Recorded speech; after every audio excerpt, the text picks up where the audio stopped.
ہاں جی بیٹھے ہیں بچوں. کتنے بچے ہیں؟ 83 ہیں. کل کتنے ہیں آپ کے پاس؟ 10 بچے ہیں. ان میں سے 10 جو ہیں ان کے ٹیلی فون نمبر چینج ہو گئے ہیں. 2 بچے کے فون آ گئے ہیں گھر میں. تو اور شامل نہیں ہو رہے؟ تو 83. پہلے کتنے تھے؟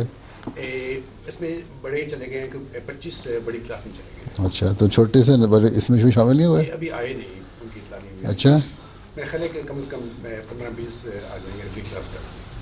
اچھا. یا پیچھے وقف نہ ہوگی آپ کا کم رہ گئی تعداد؟ نہیں کم نہیں, یہ جو زیادہ آتے ہیں وہ لندن اور اس کے آس پاس کے ہیں. اچھا چلو پھر. دور ہیں وہ. جی دانیال درانی صاحب کون سے ہیں؟ اچھا تم ہو, تلاوت کرو. اعوذ باللہ من الشیطان الرجیم.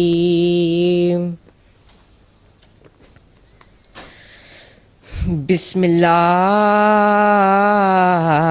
الرحمن الرحیم.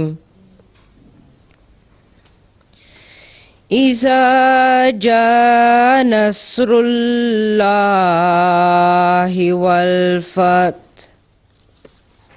ورأيت الناس يدخلون في دين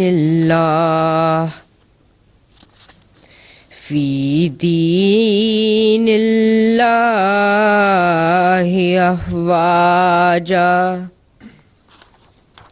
فسبح بحمد ربك واستغفر انہ کان توابا. اردو ترجمہ. اللہ کے نام کے ساتھ جو بے انتہا رحم کرنے والا, بن مانگے دینے والا اور بار بار رحم کرنے والا ہے.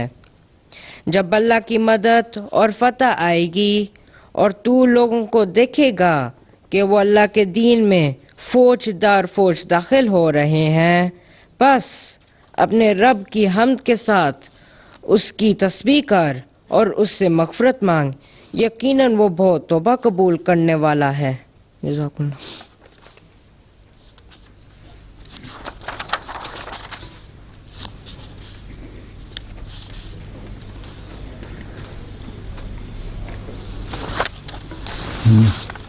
سرفراز بھائیوا حدیث.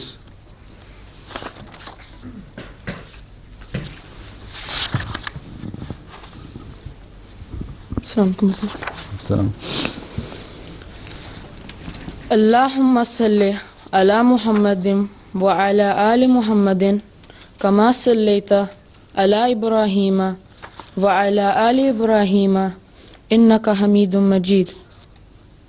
اللہم بارک علی محمد وعلی آل محمد کما بارکت علی ابراہیم وعلی آل ابراہیم انک حمید مجید. عن ابن عمر ان رسول اللہ صلی اللہ علیہ وسلم قال ان اللہ لا يجمع امتی او قال امت محمد على دلالة ويد الله على الجماعة ومن شذ شذ إلى النار. اردو ترجمہ.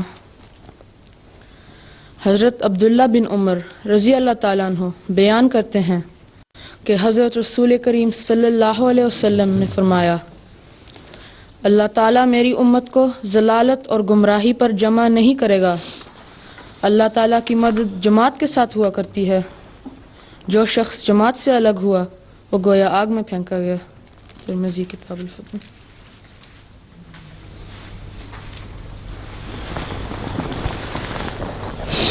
اچھا جی نعمان ہادی صاحب نظم.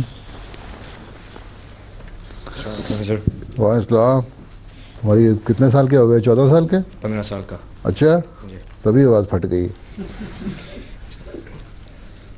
منظوم کلام سیدنا حضرت مسیح موعود علیہ الصلوۃ والسلام. تیرے کوچے میں کن راہوں سے آؤں، وہ خدمت کیا ہے جس سے تجھ کو پاؤں، وہ خدمت کیا ہے جس سے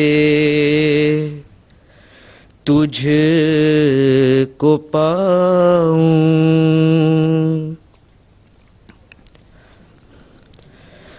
محبت ہے کہ جس سے کھینچا جاؤں، محبت ہے کہ جس سے کھینچا جاؤں،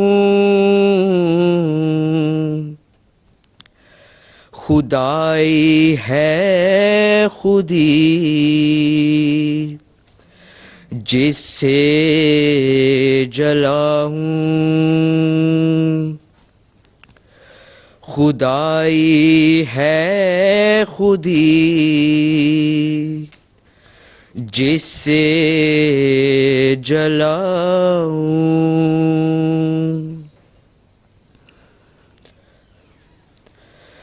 محبت چیز کیا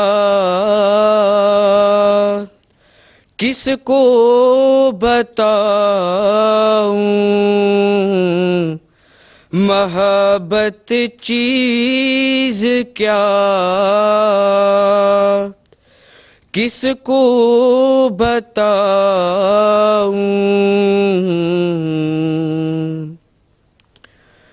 وفا کیا راز ہے کس کو سناؤں، وفا کیا راز ہے کس کو سناؤں،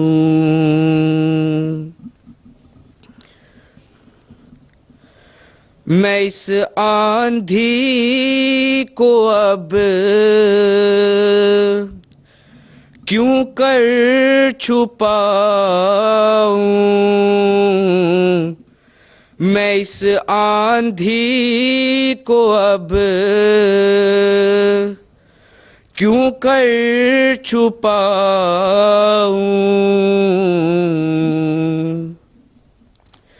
یہی بہتر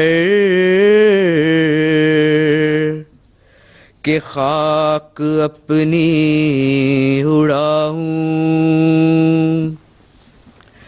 یہی بہتر کہ خاک اپنی اڑاؤں، کہاں ہم اور کہاں دنیا مادی، کہاں ہم اور کہاں دنیا مادی، فسبحان الذی اخذ الاعادی، فسبحان الذی اخذ الاعادی۔ جزاک اللہ۔ کتنے لڑکے ہو گئے ہیں 15 سال کی عمر کے؟ یہ سارے چلے جائیں گے ہم؟ جی یہ 15 سال کے ہو گئے ہیں۔ ہماری کلاس جو ہے وہ ڈیوائڈ ہے ابو 16، وہ بیلنس رکھنے کے لیے، ورنہ ایک کلاس میں بہت زیادہ ہو جاتے ہیں، تو ان کو بچوں کے ساتھ بیٹھنا پڑتا۔ اچھا چلو کوئی بات نہیں۔ اچھا جی، ارشادات حضرت وسیم علیہ السلام، زوار احمد۔ السلام السلام. فرموداد حضرت مسیح موعود علیہ السلام. حضرت مسیح موعود علیہ السلام سورۃ النصر کی تفسیر بیان کرتے ہوئے فرماتے ہیں کہ اس میں اس امر کی طرف صریح اشارہ ہے کہ آپ صلی اللہ علیہ وآلہ وسلم اس وقت دنیا میں آئے جب دین اللہ کو کوئی جانتا بھی نہ تھا اور عالمگیر تاریکی چھائی ہوئی تھی، اور گئے اس وقت جب کہ اس نظارے کو دیکھ لیا کہ یدخلون فی دین اللہ افواجا، جب تک اس کو پورا نہ کر لیا، نہ تھکے نہ ماندہ ہوئے، مخالفوں کی مخالفتیں، ادا کی سازشیں اور منصوبے، قتل کرنے کے مشورے، قوم کی تکلیفیں، آپ صلی اللہ علیہ وآلہ وسلم کے حوصلے اور ہمت کے سامنے سب ہیچ اور بیکار تھیں، اور کوئی ایسی چیز نہ تھی جو اپنے کام سے ایک لمحے کے لیے بھی روک سکتی. اللہ تعالیٰ نے اس وقت تک زندہ رکھا جب تک آپ صلی اللہ علیہ وآلہ وسلم نے وہ کام نہ کر لیا جس کے واسطے آئے. یہ بھی ایک سر ہے کہ خدا کی طرف سے آنے والے جھوٹوں کی طرح نہیں آتے. الحکم جلد 5 مورحہ 17 جنوری 1901.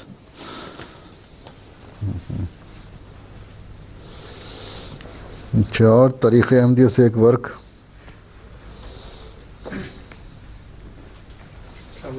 وعلیکم السلام.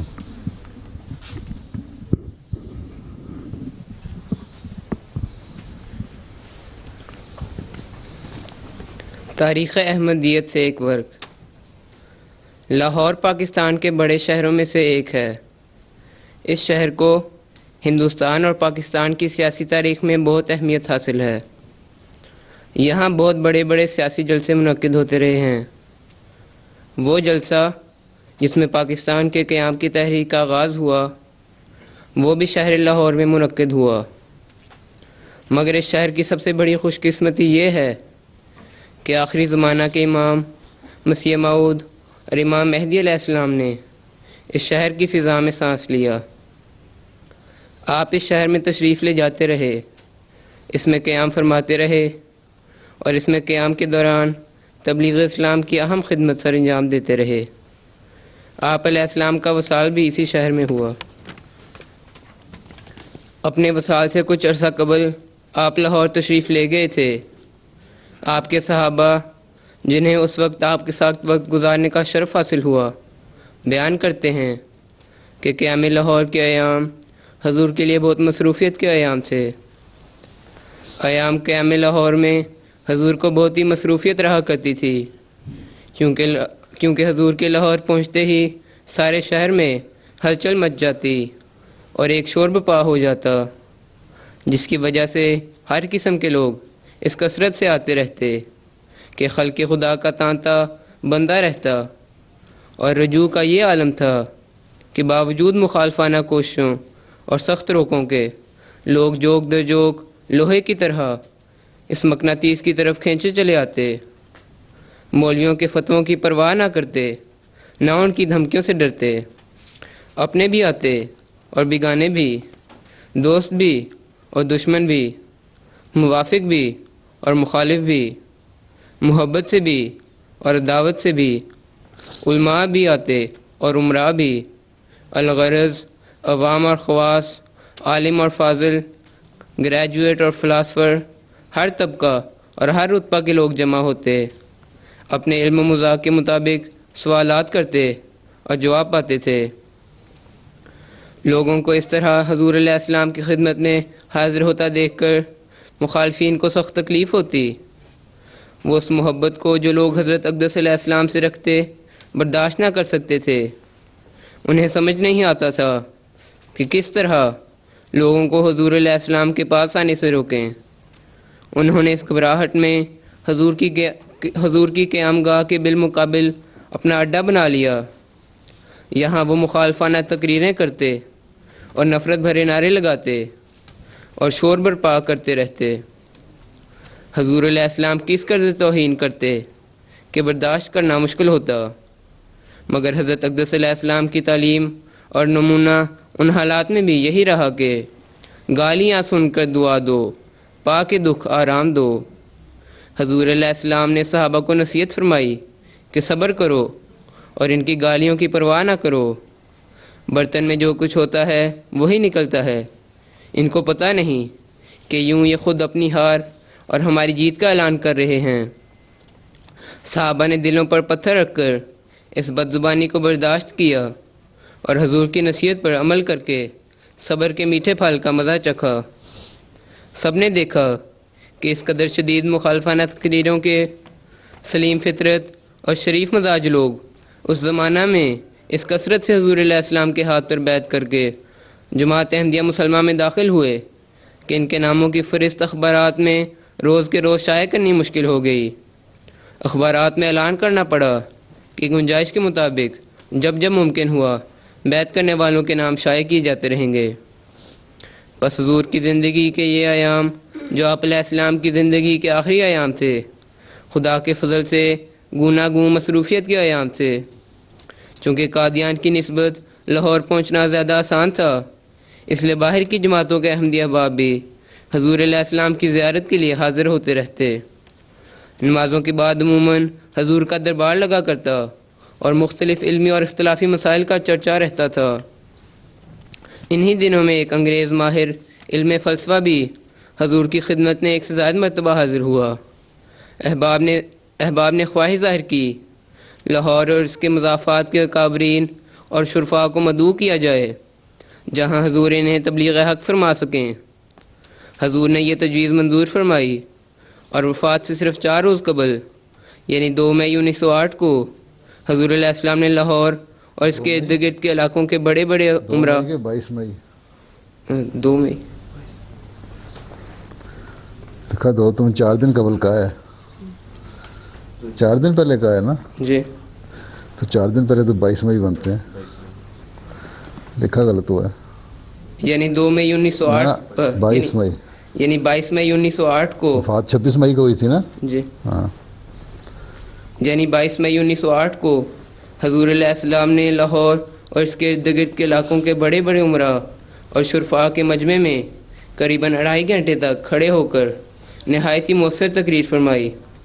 غرض حیات مبارکہ کے آخری ایام کا لمحہ لمحہ تبلیغ اسلام میں صرف ہوا.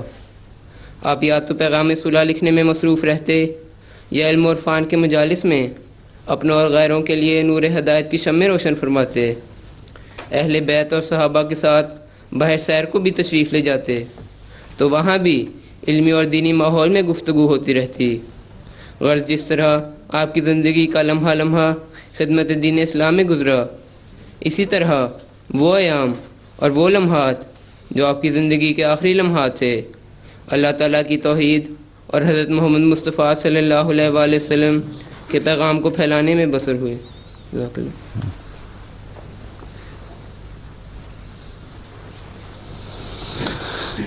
عادل شاہ نظم تم بڑے ہو چھوٹے ہو ہاں جی تم بھائیوں میں بڑے ہو چھوٹے ہو مجھ سے بھی ایک بڑا ہے. بڑا ہے نا اچھا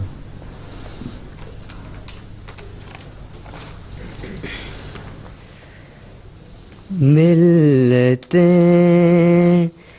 احمد کے ہم دردوں میں غم خاروں میں ہوں بے وفاؤں میں نہیں ہوں میں وفاداروں میں ہوں فخر ہے مجھ کا کہ ہوں میں خدمت سرکار میں ناز ہے مجھ کو کہ اس کے ناز برداروں میں ہوں سر میں ہے جوش جنوں دل میں بھرا ہے نور و علم سر میں ہے جوش جنوں دل میں بھرا ہے نور و علم میں نہ دیوانوں میں شامل ہوں نہ ہوشیاروں میں ہوں میں نہ دیوانوں میں شامل ہوں نہ ہوشیاروں میں ہوں میں نے مانا تو نے لاکھوں نعمتیں کی ہیں عطا میں نے مانا تو نے لاکھوں نعمتیں کی ہیں عطا پر میں ان کو کیا کروں تیرے طلبگاروں میں ہوں پر میں ان کو کیا کروں تیرے طلبگاروں میں ہوں ظلمتیں کافور ہو جائیں گی ایک دن دیکھنا میں بھی ایک نورانی چہرے کے پرستاروں میں ہوں جزاک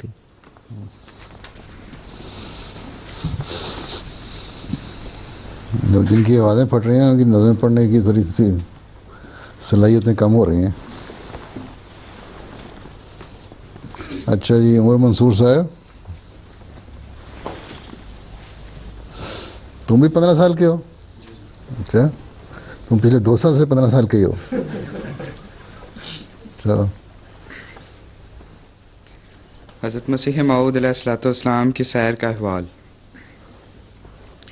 حضرت مسیح موعود علیہ الصلوۃ والسلام اپنی حیات مبارکہ کے آخری ایام میں لاہور میں مقیم رہے.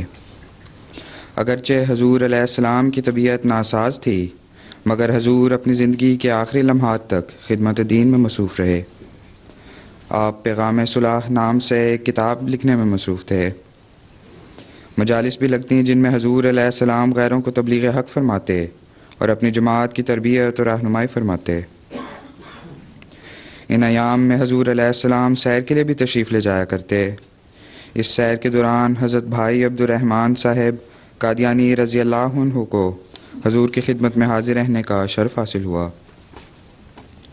انہوں نے ان دنوں کی یادیں بیان فرمائی ہیں جو سیرت المہدی کی دوسری جلد حصہ 5 سے لے کر پیش ہیں.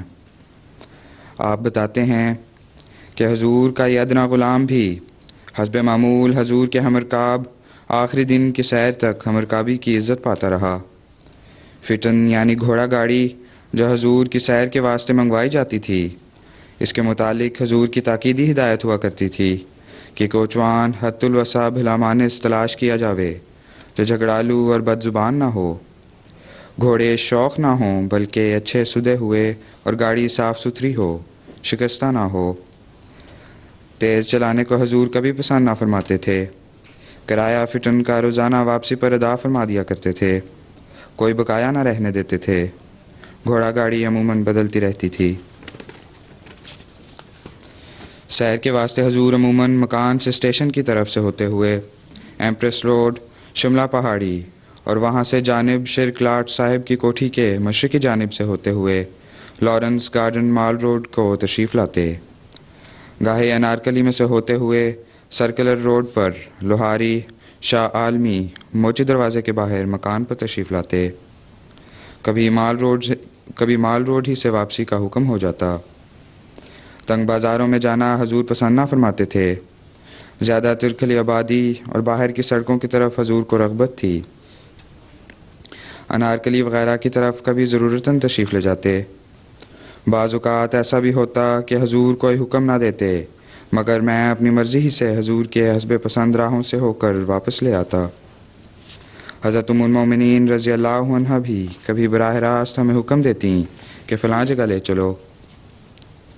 حضور پر نور خاموش رہتے، انکار فرماتے نہ ناپسند فرماتے.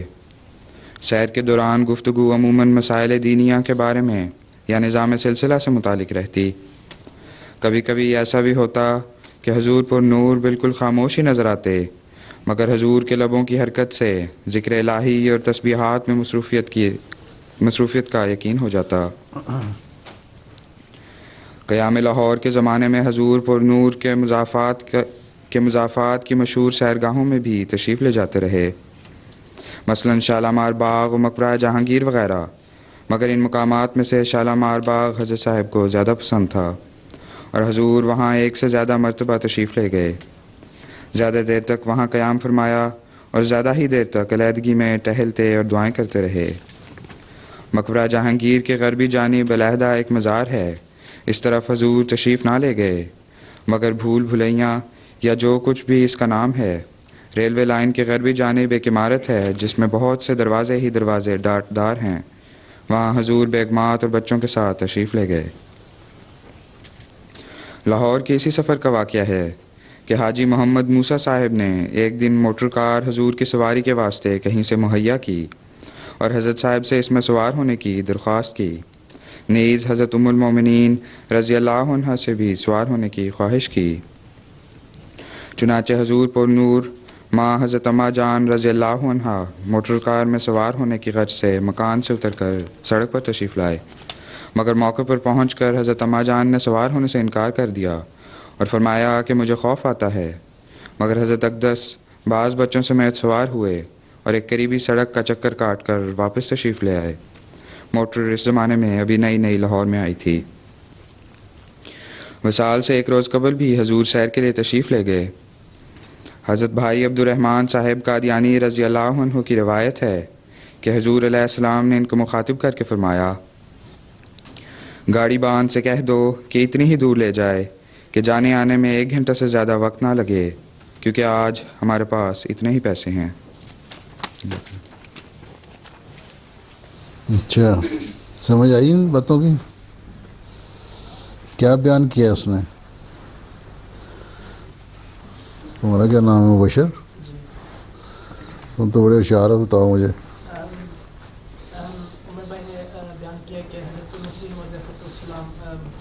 ہماری آواز نہیں آ رہی. حضرت مسیح موعود علیہ السلام روزانہ سیر کرنے کے لیے جاتے تھے اور جب لاہور میں گئے ہیں، آخری سفر جو تھا نا، جب جی وصال سے پہلے، وفات سے پہلے، جی تو ان دنوں میں وہیں وفات کہاں ہوئی تھی حضرت مسیح علیہ السلام کی؟ لاہور میں. حضور لاہور میں. تو ان دنوں کی بات ہے، اسی سفر میں جی سیر کرنے جاتے تھے. پھر تو وہ کہتے ہیں کافی جگہوں پہ سیر کرتے اور انہیں تم نے لاہور دیکھا ہے؟ حضور میں ایک دفعہ گیا تھا بس. اچھا، کون ہے لاہور کا رہنے والا؟ لاہور کے رہنے والے تم؟ اچھا، کیا کچھ دیکھا ہوا تم نے لاہور میں؟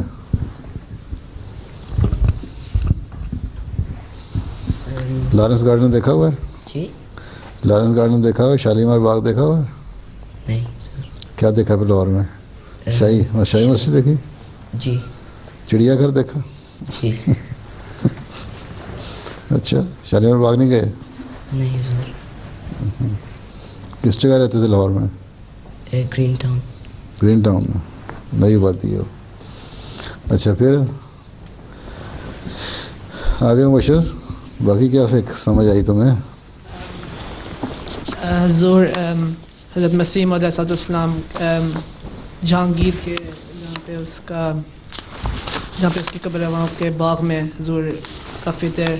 موٹر کار بھی وہاں نئی نہیں آئی تھی ہے نا, پہلے جی. تو ٹانگے پہ گھوڑا گاڑی پہ بیٹھتے تھے نا, جی کار نئی نہیں آئی تھی تو اس پہ بھی سفر کیا. جی حضور. ہاں جی حضرت اماں جان نے اس پہ بیٹھنے سے انکار کر دیا, نئی چیز تھی نا, جی اب تم لوگوں کو گزارا ہی نہیں ہوتا بغیر کار کے. یہاں انگلستان کی سڑکیں جو ہے نا, ایک زمانے میں یہاں بھی سڑکیں کوئی نہیں تھی, کچی سڑکیں ہوتی تھی, ٹانگوں پہ لوگ پھرا کرتے تھے گھوڑا گاڑیوں میں. کیچڑ اتنا ہوتا تھا کہ مسلمان جو تھے اسپین کے وہ کہتے تھے کیا گندہ جگہ ہے, بلکہ جو ایک جنرل بھیجا تھا اس نے کہا تھا اس ملک میں قبضہ کرنے کا, حملہ کرنے کا کوئی فائدہ نہیں, یہاں تو گند ہی گند ہے. اچھا پھر ٹانگے والے کیا کہا تھا؟ حضور نے کہا تھا کہ ہمیں اتنی دور لے کے جائے جہاں تک ہمارے پاس پیسے ہیں, آخری سیر پہ. جیب میں اصول پیسے دیتے ہیں جتنے, جی ہمیں اتنی دیر ہی جائیں.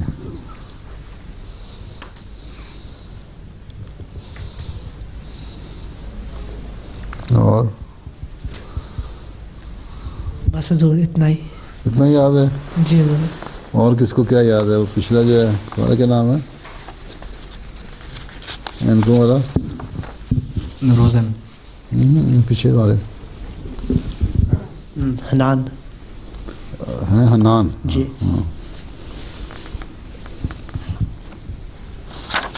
اچھا یہ بتاؤ حنان صاحب, تم تو بڑے ہو گئے ہو, یہ تلاوت کی ہے سورت انہوں نے, اس کا نام کیا ہے؟ سورت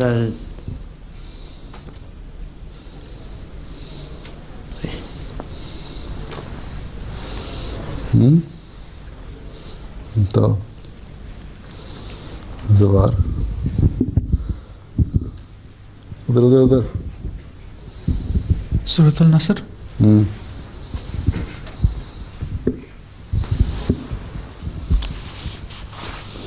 پھر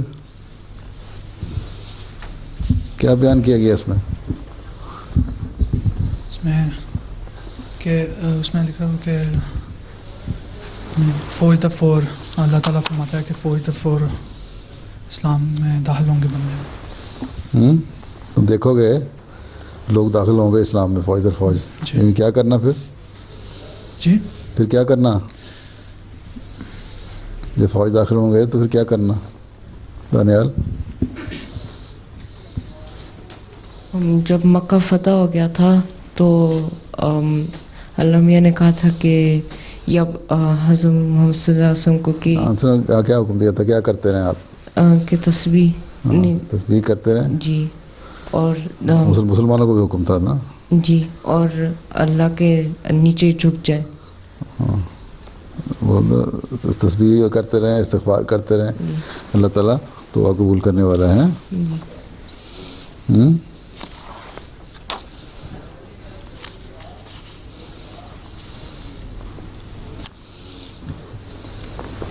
حدیث کیا تھی یہ؟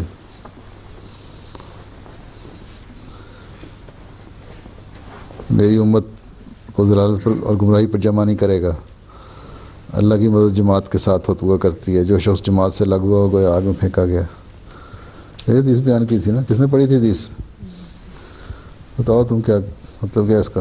کہ حضرت محمد صلی اللہ علیہ وسلم بیان کر رہے ہیں کہ ان کی جماعت اللہ تعالیٰ بچائے گا اور ان کو ضلالت, مطلب ایک زمانہ آئے گا گمراہی کا, اللہ تعالیٰ ایسا انتظام فرمائے گا اس گمراہی سے بچ جائے گی اور جماعت اللہ تعالیٰ قائم فرمائے گا مسیح موعود کے ذریعے سے. جی ٹھیک ہے. اور پھر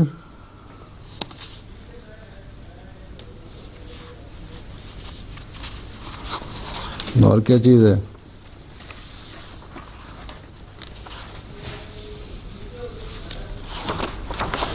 سارا پڑھتے رہیں تم لوگوں کو سمجھ بھی آتی رہی؟ کچھ کوئی نہیں آتی رہی؟ نہیں تمہیں تو نہیں آئی ہے نا؟ یہ نیلی نیلی شرٹ کے پیچھے جو بیٹھا ہے اسٹرائپس والی قمیض، ہاں کچھ نہیں سمجھ آئی؟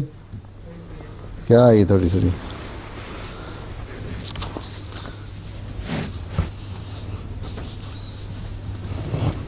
حضرت مسلم نے کیا فرمایا ہے کہ یدخلون فی دین اللہ افواجا کے بارے میں کیا بتایا ہے؟ کہ اللہ نے یہ ہمارے اوپر ہی کہا ہے کہ یہ ہماری جماعتی ہے. ہاں حضرت صلی اللہ علیہ وسلم کے بارے میں کہ جب تک یہ نظارہ دیکھ نہیں لیا اس وقت تک اللہ تعالیٰ نے ان کو زندہ رکھا، اور کسی بھی قسم کی مخالفت کی پرواہ نہیں کی، نہ آپ نہ آپ کے صحابہ نہ تھکے نہ کسی کام سے رکے ہیں. آن وسلم کے خلاف سازشیں ہوئیں، قتل کے منصوبے بنے ہیں، جنگیں ہوئیں، لیکن سب کچھ اللہ تعالیٰ نے ہر چیز میں سے کامیابی سے گزار دیا. ٹھیک ہے؟ تمہیں کوئی بات یاد ہے حضرت صلی اللہ علیہ وسلم کی سیرت کی؟ نہیں. کیوں؟ میں نے تمہیں کتاب دی تھی، وہ اسوہ رسول والی پڑھی تھی تم نے؟ نہیں سر. ہیں؟ تمہیں دی تھی نا میں نے؟ نہیں مجھے نہیں دی. کس کو دی تھی؟ کس کس کو دی تھی کتاب سیرت پہ؟ وہ حضرت صلی اللہ علیہ وسلم کی سیرت پہ جو کتاب ہے نا، انگلش میں لکھی ہوئی ہیں، بعض اردو تم لوگ نہیں پڑھ سکتے. وہ جو ہے خلیفۃ مسیح ثانی کا جو کومنٹری جو ہے قرآن کی، اس کا آخری حصہ اس میں لکھی ہوئی ہے نا، وہ پڑھو تم لوگ، بڑے ہو گئے ہو.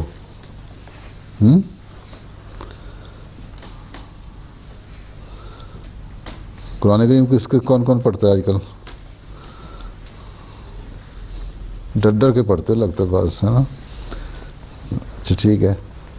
اور کوئی بات؟ دانیال میرا ایک سوال ہے کہ جب شراب حرام ہے تو پھر اللہ میاں نے کیوں وعدہ کیا کہ جنت میں شراب کا نہریں ہوں گی؟ اللہ میاں نے وعدہ کیا ہے کہ شہد کی بھی نہریں ہوں گی، دودھ کی بھی نہریں ہوں گی. شراب وہ نہیں ہوگی کہ نشے والی یہ جو شراب ہوتی ہے. دوسرا یہ ہے کہ جو یہ ایک مثال ہے کہ یہ مطلب یہ نہیں ہوگا جو جہاں دنیا میں چیزیں موجود ہیں وہی تمہیں جا کے وہاں مل جائیں گی. قرآن یہ بھی لکھا، اللہ تعالیٰ نے کہا ہے کہ جو چیزیں جنت میں ملنی ہیں ان کا تمہیں تصور ہی نہیں کہ وہ کیا چیزیں ہیں. اور ساتھ یہ بھی ہے کہ مثالیں بھی دی ہیں، یہ چیزیں ملیں گی. اس کا مطلب یہ ہے کہ وہ صرف تمہیں بتانے کے لیے ایک تمثیلی چیز ہے، میٹافوریکل جسے کہتے ہیں، کہ وہاں یہ چیزیں مل جائیں گی. باقی جنت کی جو شراب ہے بالکل اور چیز ہوگی. وہ یہ شراب گندی شراب اور نشے والی نہیں ہوگی کہ جس طرح یہاں شراب پی کے اتنا نشہ ہو جاتا ہے کہ کپڑے بھی اپنے اتار دیتے ہیں، لوگ ننگے ہو کے ناچنے لگ جاتے ہیں. اس قسم کی چیز شراب نہیں ہوگی. جنت میں تو جنت والی باتیں ہوں گی نا. وہ ایسی اچھی شراب کا مطلب ہے شراب طہورا، ایسی پکیزہ شراب ہوگی جو تمہیں بدہوش کر کے برائیوں کی طرف نہیں لے جائے گی، بلکہ اللہ تعالیٰ کی محبت میں سرشار کرنے والی چیز ہوگی.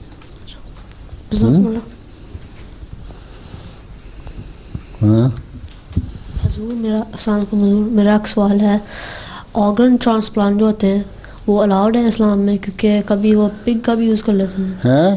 آرگن ٹرانسپلانٹ ہیں، ٹھیک ہے. اگر کوئی جان ضائع ہو رہی ہے انسانی زندگی کو بچانے کے لیے، اگر ٹرانسپلانٹ آرگن کر لیتے ہیں تو کوئی حرج نہیں اس میں. ٹھیک ہے نا؟ جی. تو اس میں تو کوئی حرج نہیں. ہو جاتا ہے. خود آرگن ڈونیٹ بھی کرتے ہیں لوگ، اپنے بعض چیزیں ڈونیٹ کرتے ہیں، آنکھیں دیتے ہیں اور کڈنیز دیتے ہیں اور دوسری چیزیں دیتے ہیں، وہ بھی جائز ہے. یہ تو قانون ہے کہ بعض چیزیں اگر تم نے زندہ رہتے ہوئے دینی ہے تو قریبی رشتہ دار کی ہونی چاہیے. ہر ایک نہ دے ہیں. اور اس پہ باقاعدہ لکھایا جاتا ہے، ان سے ان رائٹنگ لیا جاتا ہے کہ ہم کوئی اعتراض نہیں، ہم خود دے رہے ہیں. لیکن جائز ہے. لیکن انسانی زندگی بچانے کے لیے ایک علاج ہے, اس کے لیے اگر تمہارا آرگن ٹرانسپلانٹ کسی چیز کا بھی استعمال کرتے ہو تو کوئی حرج نہیں ہے. جی انسانی چیز پگ کا کیا استعمال کرتے ہیں؟ ہارٹ کہاں استعمال کرتے ہیں؟ ہیومن میں کبھی وہ تو اس کی ویلز ٹھیک ہے, ان کو بچانے کے لیے تو اسے فرق نہیں پڑتا. بعض تو اب تو آرٹیفیشیل استعمال کرتے ہیں, چیزیں بنائی ہوتی ہیں سنتھیٹک.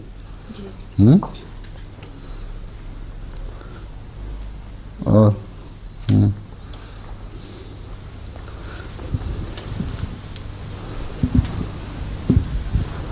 السلام علیکم حضور. میرا یہ سوال تھا کہ ہمیں اسکول میں سکھایا جاتا ہے کہ حضرت عیسیٰ علیہ السلام نے کچھ معجزے دکھائے, جیسا کہ 5,000 کافی ہزار لوگوں کو انہوں نے 5 مچھلیوں اور کچھ نانوں کے ساتھ کھانا کھلایا. اور پھر ایک اور دفعہ آتا ہے کہ حضرت عیسیٰ علیہ السلام پانی کے اوپر چل رہے تھے. تو کیا ہم مسلمان اس چیزوں پہ ایمان رکھتے ہیں یا نہیں؟ دیکھو یہ انبیاء سے معجزے تو ہوتے ہیں, کس حد تک ان میں سچائی تھی تو اللہ بہتر جانتے. لیکن ہمارے پاس جو حضرت صلی اللہ علیہ وسلم کی روایات آتی ہیں کہ ایک لوٹا پانی کا تھا اور پورا قافلہ تھا, ایک جگ تھا صرف پانی کا, اور پانی کی کمی ہو گئی. آن صلی اللہ علیہ وسلم نے اپنا ہاتھ اس میں ڈالا اور وہ پانی اتنا ہو گیا کہ سارے پورا جو لشکر تھا اس نے بھی پی لیا, جانوروں نے بھی پی لیا.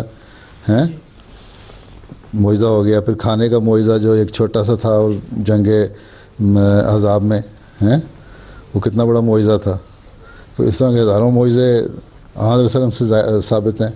حضرت مسیح موعود علیہ الصلوۃ والسلام سے ایسے بہت سارے معجزے ثابت ہیں. باقی کہانیاں بنانے کے لیے جو اسی مرضی کر لیں. باقی عیسائیوں نے یہ بھی کہا جی حضرت مسیح علیہ السلام سے تو بحث ہو رہی تھی کہ جو مسیح تھا وہ تو کوڑیوں کو کوڑ دور کر دیتا تھا جو جن کے ہیں, اور کچھ کوڑی اور کچھ مجذوب قسم کے لوگ جو تھے نا, وہ اگر آپ دعویٰ کرتے ہیں کہ آپ بھی مسیح موعود ہیں تو ان کی یہ بیماریاں دور کر دیں. تو انہوں نے ان کو کہا کہ ٹھیک ہے, میں اگر مریض بانٹو, میں دعا سے دیکھوں گا, دعا کے ذریعے سے پھر دیکھیں کہ اس کے مریض ٹھیک ہوتے ہیں. لیکن حضرت مسیح نے یہ کہا ہے کہ جس میں رتی برابر بھی ایمان ہوگا نا میرے ماننے والوں میں, تو وہ یہ جو معجزے میں دکھاتا ہوں وہ تم بھی دکھا سکو گے. تو یہ تم نے جو میرے پاس مریض لے آئے ہو نا, بڑا آسان کر دیا میرا کام. اب یہ میں تمہارے سامنے پیش کرتا ہوں, اگر تم عیسیٰ پہ ایمان لاتے اور رتی پر بھی تمہارے ایمان ہے تھوڑا سا بھی, تو ان کو ٹھیک کر کے دکھاؤ. وہ پادری دوڑ گئے وہاں سے. تو باقی ہم انبیاء سے معجزات ہوتے ہیں ویسی باقی پانی پونی میں چلنا جو ہے وہ تو بس واسطے میں کھانیاں ہی بن جاتی ہیں.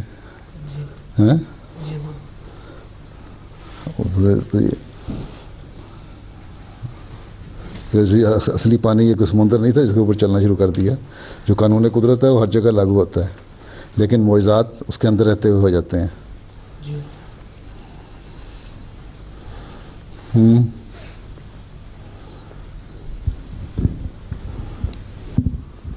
السلام علیکم حضور.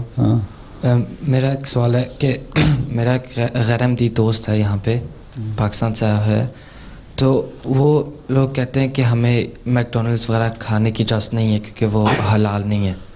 تو ہم لوگوں کو اس چیز کی اجازت ہے کہ ہم لوگ KFC یا میکڈونلڈ جا کے کھائیں کہ نہیں؟ دیکھو KFC کا تو مطلب ہی کیا ہے, KFC کیا چیز ہے؟ اگر تو وہاں کینٹکی فرائیڈ چکن ہی کہتے ہیں نا اس کو, اسی سے بنا ہے نا. اگر تو وہاں چکن ہے تو ٹھیک ہے, اگر وہ ہیم وغیرہ استعمال کرتے ہیں تو تمہیں بچنا چاہیے. اس سے پہلے پوچھ لینا چاہیے کہ برگر میں کوئی ہیم یا کوئی ایسی چیز تو نہیں جا رہی ہے, لاڈ یا کوئی اس قسم کی چیز جس کو کچھ جو بھی سور وغیرہ سے متعلقہ ہے, تو وہ چیزیں نہ کھاؤ. باقی اگر وہ چکن برگر وغیرہ ہیں تو بسم اللہ پڑھ کے کھا لو. لیکن اگر تمہیں یہ یقین ہو جائے سامنے, اسے پوچھ بھی لے گا. میں تو بعض دفعہ پوچھ بھی لیتا ہوں کہ جو چیز پین میں پکا رہے ہو اس میں کہیں ہیم تو نہیں تلا پہلے, یا اس آئل میں وہ استعمال تو نہیں کیا ہے لاڈ وغیرہ سے کہ جو چھری سے گوشت تو نہیں کاٹا. اگر وہ تسلی زیادہ کرنی ہے تو یہ کر لو, باقی اتنی باریکیوں میں پڑنے کی ضرورت نہیں ہے. اگر چکن ہے اور وہ کہتے ہیں اس میں کوئی ایسی چیز شامل نہیں ہے, یا فش وغیرہ بھی تو تم کھاتے ہیں نا ان جگہوں پہ, تو پھر کھا لو, کوئی حرج نہیں ہے, بسم اللہ پڑھ کے کھا لو ہیں. باقی اگر زیادہ احتیاط کرنی ہے تو نہ کھاؤ, کوئی ضروری بھی نہیں ہے کھانا. اب تو حلال برگر بھی ملتے ہیں یہاں, عراقیوں کے, ترکیوں کے اور بہت ساری لوگوں کے, انڈین کے دکانیں ہیں نا, مسلمانوں کی بھی ہیں, ان میں حلال برگر ملتے ہیں, وہی چیزیں وہ کھایا کرو. شوارما کھا لیا کرو جا کے.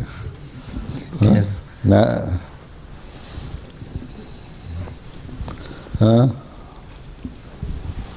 السلام علیکم حضور. وعلیکم السلام. بڑی اچھی بات ہے تمہاری. میرا ایک سوال ہے کہ غیر احمدی لوگ اتنے خلاف کیوں ہو گئے ہیں احمدیت کے؟ غیر احمدی لوگ اتنے خلاف کیوں ہو گئے ہیں احمدیت کے؟ خلاف کیوں ہو گئے احمدیت کے؟ خلاف تو پہلے دن سے ہی ہیں, کیونکہ یہ تو انبیاء کی تاریخ ہے. جب بھی کسی نبی نے دعویٰ کیا ہے, کہیں تم دیکھتے ہو کہ ان کے حق میں ہوئے ہیں لوگ, قوم اس کی؟ کبھی کہیں دیکھا ہے کسی نبی نے جب دعویٰ کیا ہو نبوت کا تو اس کی قوم جو ہے اس کے حق میں ہوئی ہو؟ قرآن شریف بھی تاریخ سے بڑا پڑا ہے, بائبل میں بھی نبیوں کا ذکر ہے, کہیں حق میں تو نہیں ہوتے انبیاء کے, مخالفت ہی ہوتی ہے نا. جی ضرور. حضرت صلی اللہ علیہ وسلم کی مخالفت ہوئی تھی نا, ٹھیک ہے نا. آخر پھر اللہ تعالیٰ نے آہستہ آہستہ ایسے حالات پیدا کیے کہ مخالفت, مسلمانوں کی تعداد بڑھنی شروع ہوئی ہیں, اور پھر ختم ہو گیا اس علاقے میں مخالفت. لیکن تب بھی آخر تک آپ کے ایک مخالف گروہ قائم رہا, یا منافقین کا ایسا گروہ قائم رہا جو اندر ہی اندر مخالفت کرتے رہتے تھے اگر سامنے جرت نہیں تھی تو, ہیں. کچھ مرتد بھی ہو گئے. تو مخالفتیں تو ہوتی ہیں, اور یہی سچائی کی دلیل ہوتی ہے کہ اللہ تعالیٰ کی طرف سے جو آتا ہے, جب وہ بات کرتا ہے تو اس کی مخالفت ہو. اور پھر اسی وجہ سے پھر آہستہ آہستہ لوگ سن کے باتیں شامل ہونا شروع ہو جاتے ہیں. کئی لوگ ہیں مخالفین ابھی بھی, حضرت موسیٰ علیہ السلام کے زمانے میں بھی اور اب بھی, جو بے انتہا مخالفت کرنے والے تھے, لیکن ہمارے مختلف پروگرام MTA وغیرہ پہ سننے پہ اور خطبات وغیرہ سننے پہ وہ آہستہ آہستہ ان کو سمجھ آنے لگی اور مخالفت ختم کر کے انہوں نے احمدیت قبول کر لی. تو اس لیے کہ ہر نئی چیز جو تم بتاؤ گے, ان کا یہ جواب ہوگا ہم نے اپنے ماں باپ کو, آباء و اجداد کو, باپ دادا کو تو اس پہ چلتے نہیں دیکھا.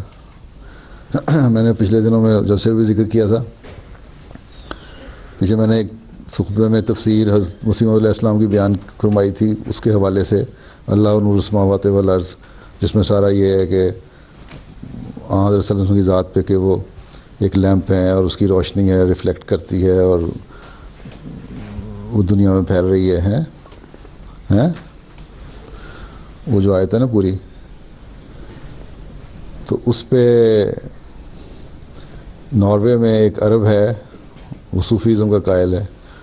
اس نے خط لکھا کہ میں دنیا کے سارے صوفیوں کو کہتا ہوں کہ جو تشریح تفسیر اس آیت کی مرزا غلام احمد قادیانی نے کی ہے اس جیسی کوئی چیز نہیں ہے, اور سارے اس تفسیر کو پڑھیں تاکہ ان کو پتہ لگے قرآن کی حقیقت کیا ہے.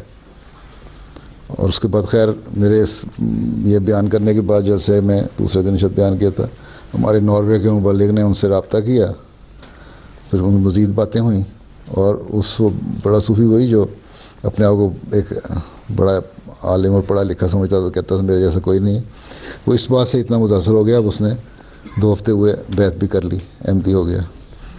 تو مخالفت جب ہوتی ہے تو ساتھ بیعتیں بھی ہوتی ہیں, یہی ہم نے دیکھا ہے ہر جگہ. جہاں مخالفت نہیں ہوتی, جہاں لوگ انڈیفرنٹ ہو جاتے ہیں, کوئی تعلق نہیں رکھتے, وہاں پھر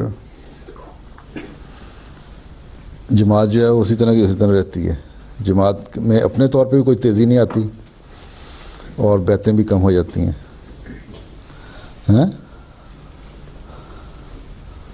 ٹھیک ہے. تو یہ جماعت، یہ مخالفتیں ہمیں اوپر لے جانے کے لیے ہوتی ہیں. اور باقی آن وسلم کی حدیث بھی تھی کہ جب اسلام دعویٰ ہوگا اس وقت 73 فرقے ہوں گے. ایک فرقہ جنتی ہوگا، دوسرے سب اس کے انکار کی وجہ سے دوزخی ہوں گے. پھر یہ بھی ہے کہ جو حرکتیں یہودی کرتے رہے وہی مسلمان بھی کریں گے. تو یہ ساری باتیں ہونی تھیں مسلمانوں میں بھی، عیسائیت میں بھی ہونی تھی. دیکھو جب تم کسی کے بات کرو کہ تم جو بات کر رہے ہو غلط کر رہے ہو ہیں، اب اللہ تعالیٰ نے مجھے سچائی بیان کرنے کے لیے بھیجا ہے، تو مخالفت تو ہوگی. پھر آخر میں یہاں یہ گلابی قمیض تمہارے نان تمہارے پیچھے. پوچھنا تھا کہ جو جا رہے ہیں اسٹوڈنٹس اگلے سال یونیورسٹی میں، ان کی آپ کی کیا حیادات ہوں گی؟ کیا ہدایت کیا ہوگی آپ کے؟ یونیورسٹی میں جا رہے ہیں جی، اگلے ہدایت یہی ہوگی پڑھیں جا کے وہاں. اور کیا ہدایت ہونی ہے؟ اور کس قسم کی ہدایت چاہتے ہو تم؟ نہیں کہ دینی اور کس طرح، کیونکہ ماحول کافی خراب ہوتا ہے. بات یہ ہے کہ جو ماحول تمہارے اسکول میں ہے جی وہی یونیورسٹی میں ہے. باقی یونیورسٹی میں تمہیں تھوڑی سی آزادی اس طرح ہے کہ تمہارے اپنے وقت ہیں، پیریڈ مرضی سے لگ رہے ہوتے ہیں، کچھ پیریڈ خالی بھی ہوتے ہیں. تو اس دنوں میں اپنے باہر اپنی یونیورسٹی یا کالج میں کینٹینیں یہاں ہوتی ہوں گی، یہاں بھی ہیں، ان میں جا کے بیٹھتے ہو، گپے مارتے ہو، یا لائبریری میں چلے جاؤ، یا پارکوں میں بیٹھنے کے بجائے گپے مارنے کے بجائے لڑکیوں سے پڑھائی کی طرف توجہ کرو. تو پہلی بات تو یہ ہے کہ لڑکیاں لڑکے مکس ہوتے ہیں وہاں، تو لڑکیوں سے بچنے کی کوشش کرو اور اپنی پڑھائی کی طرف توجہ دو. اپنی دوستی زیادہ سے زیادہ لڑکوں سے رکھو. اگر کسی پڑھائی کے لیے مدد کی ضرورت پڑے تو لڑکی سے مدد لے سکتے ہو، تم پوچھ سکتے ہو. اور کوئی ہوشیار لڑکی ہے تو دوستی بنانے کے لیے مدد نہیں لینی. اگر سمجھتے ہو کہ اس کو زیادہ سمجھ آئی کسی بات کی تو مجھے پوچھنے میں حرج بھی نہیں ہے سوال. لیکن عموماً وہ اکٹھے ایک گروپ کی صورت میں بیٹھ کے بات کرو، علیحدہ نہ بیٹھے، ایسا موقع نہ دو. کیونکہ حدیث میں بھی ہے کہ جو لڑکا لڑکی ایک جگہ علیحدہ ہوتے ہیں تو وہاں شیطان شامل ہو جاتا ہے، اس لیے اس سے بچو. ٹھیک ہے. باقی تمہارا جو یونیورسٹی میں زائد وقت ہوتا ہے، اگر لائبریری میں گزارو تو تمہارا علم بھی بڑھے گا. دوسرے کہ نمازوں کی طرف باقاعدگی توجہ پہلے سے زیادہ رکھو، اور اللہ تعالیٰ سے یہ دعا مانگا کرو کہ ہمیں ہر قسم کے گند اور غلاظت سے بچائے. قرآن شریف کی تلاوت کیا کرو. اب یہ سلیبس بھی نیا بنا رہے ہیں جو 20-21 سال کے بچوں تک کے لیے کافی ہوگا. اس کو پڑھو تاکہ تمہارا دینی علم بھی بڑھتا رہے ساتھ ساتھ. پہلی چیز تو یہ اپنے آپ کو خود بچا کے رکھو ہر چیز سے. تمہیں احساس ہونا چاہیے. عقل اور شعور تو ہے نا، اگر پڑھائی کر رہے ہو تو یہ بھی تو عقل ہے نا کہ ہم نے کیا چیز ہیں، ہم احمدی ہیں اور کیوں ہیں، اور وقف نو ہیں.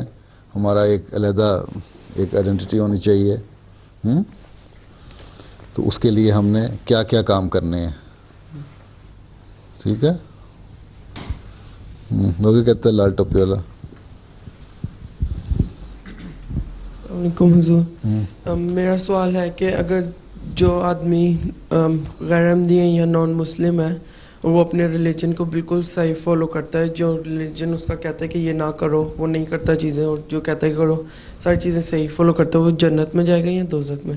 دیکھا، مسلمان غیر احمدی کی بات کر رہے ہو نا تم، یا کسی بھی مذہب کی بات کر رہے کسی بھی مذہب کی ہیں؟ کسی بھی مذہب کی. پہلی بات تو یہ ہے کہ جنت میں اور جو دوزخ میں لے جانا یہ میرا اور تمہارا کام نہیں ہے، اللہ تعالیٰ کا کام ہے. جی. کس کی کیا نیکی پسند آ جاتی ہے یہ اللہ تعالیٰ بہتر جانتا ہے. ہیں؟ جی. ایک حدیث ہے کہ 2 آدمی تھے، دوست تھے. وہ ایک ان میں سے بہت نیک تھا، نمازیں پڑھنے والا، روزے رکھنے والا ہے، اور دوسرا جو تھا بڑا لاپرواہ، کوئی کام نہیں کرتا تھا نیکی کا. ہے تو جو نیک آدمی تھا نا، اس نے اس کو کہہ دیا تمہارے لیے پھر دوزخ جو ہے نا وہ واجب ہوگی، فرض ہوگی، اب تو تم دوزخ میں جاؤ گے، تم کہیں اور نہیں جا سکتے. جی. ایسا موقع آیا اللہ تعالیٰ نے دونوں کو اکٹھی وفات دے دی. اللہ تعالیٰ کے حضور پیش ہوئے. اللہ تعالیٰ نے اسے پوچھا جو کیا کرتا تھا دوسرے آدمی کو, جو نمازی بہت بڑا نمازی تھا نا, اس کو پوچھا کہ تم اس کو کیا کہتے تھے کہ تم دوزخ میں جاؤ گے؟ ضرور, اور میں جنت میں جاؤں گا. تو اللہ تعالیٰ نے کہا جنت اور دوزخ میں جانے کا فیصلہ تمہارے پاس ہے یا میرے پاس ہے؟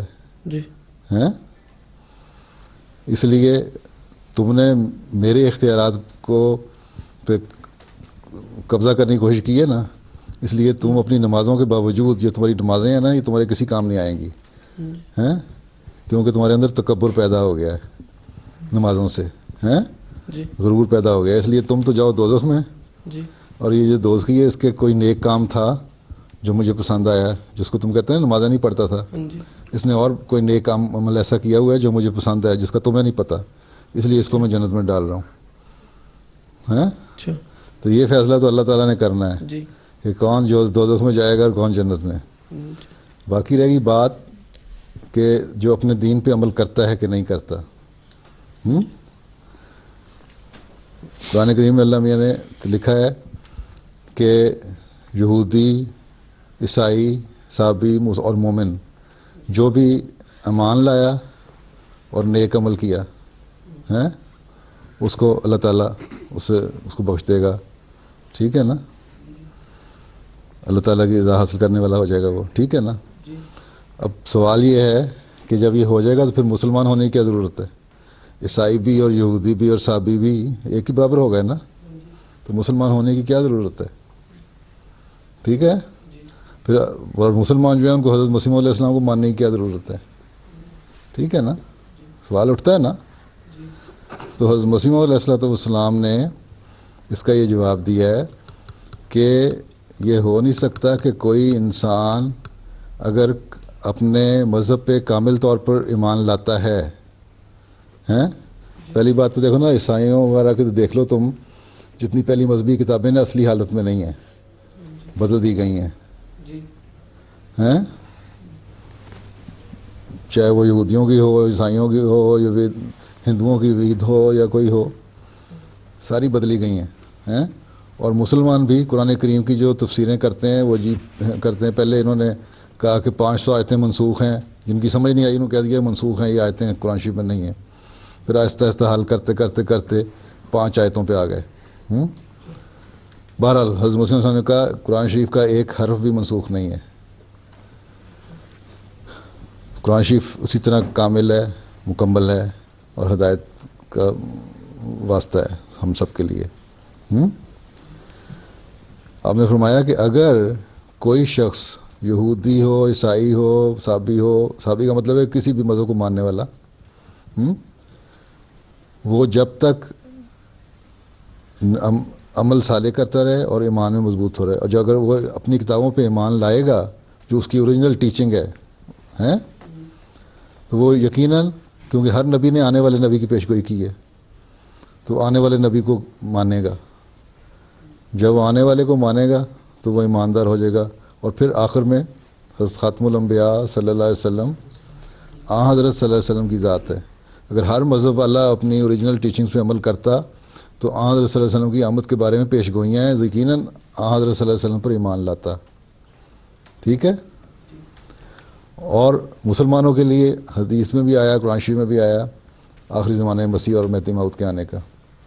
اس لیے اگر صحیح طور پر ایمان کامل ہو, ان کا عمل کرنے والے ہوں, تو حضرت مسیح علیہ السلام پہ ایمان لائیں گے. ٹھیک ہے نا. اس لیے یہ نہیں ہم کہہ سکتے کہ وہ لوگ اپنے مذہب پر پورا عمل کر رہے ہیں. وہ پورا عمل نہیں کر رہے کیونکہ انہوں نے ہر نبی کو نہیں مانا. پورا عمل وہی کر رہے ہیں جنہوں نے حضرت صلی اللہ علیہ وسلم کو مانا, اور پھر آپ کے بعد قرآن کریم میں بھی یہ آخرین منہم, اور صلی اللہ علیہ وسلم کی حدیث بھی, مسیح و مہدی آئے گا تو اس کو جا کے سلام پہنچانا, برف کی سلوں پہ گھٹنوں کے بل چل کے جانا پڑے تو سلام کرنا, یہ باتیں نہیں پوری کیں تو وہ عمل صالح نہیں ان کے ہوئے. ٹھیک ہے نا. اس لیے ایمان کامل نہیں ہوا ان کا. باقی کس نیکی کی وجہ سے اللہ تعالیٰ نے بخشنا, یہ اللہ تعالیٰ بہتر جانتا ہے. ایمان کامل تبھی ہوتا ہے جب ہر نبی پہ ایمان ہو جائے.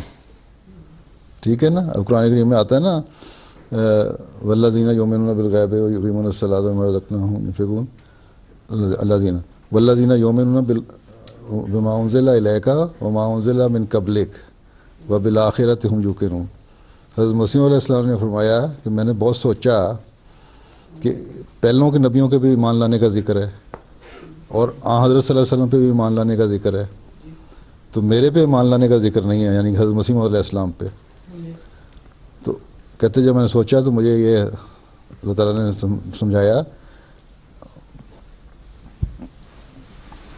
وبالآخرۃ ہم یوقنون, جو ہے نا آخرت ہم یوقنون کا مطلب ہے کہ جو مسیح موعود آخری زمانے میں آئے گا اس کو ماننا.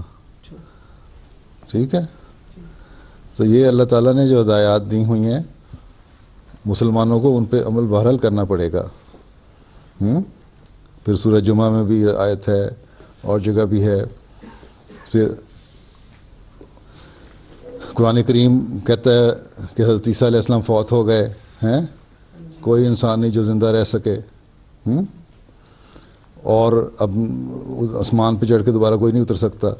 اگر حضرت صلی اللہ علیہ وسلم فوت ہو گئے تو ظاہر ہے جو سب سے بڑے نبی تھے, آخر خاتم الانبیاء تھے ہیں, تو وہ جو فوت ہو گئے تو اور کون زندہ رہ سکتا ہے. تو اس کو غلط سمجھ کے حضرت عیسیٰ کو زندہ آسمان پہ بٹھا لینا کا مطلب ہے قرآن کریم پہ پورا اعتماد نہیں ہے, پورا ایمان نہیں ہے. تو یہ چیزیں جو ہیں نا ایمان کی کمزوریاں ہیں. اس لیے یہ نہیں تم کہہ سکتے کہ وہ ایمان میں پورے ہو گئے ہیں اس لیے ہم اور وہ برابر ہو گئے. ہم اور وہ برابر نہیں ہے. احمدی حضرت صلی اللہ علیہ وسلم اور قرآن کریم اور اللہ تعالیٰ کی ہر بات پر یقین رکھتے ہوئے حضرت مسیح علیہ السلام کی بیعت میں شامل ہوئے, جبکہ دوسرے مسلمان شامل نہیں ہوئے. باقی کسی کی نیکی کو اللہ تعالیٰ بخش کے کیا انعام سے نوازتا ہے وہ اللہ کی مرضی ہے. ٹھیک ہے, سمجھ آئی کہ نہیں آئی؟ چلو السلام علیکم.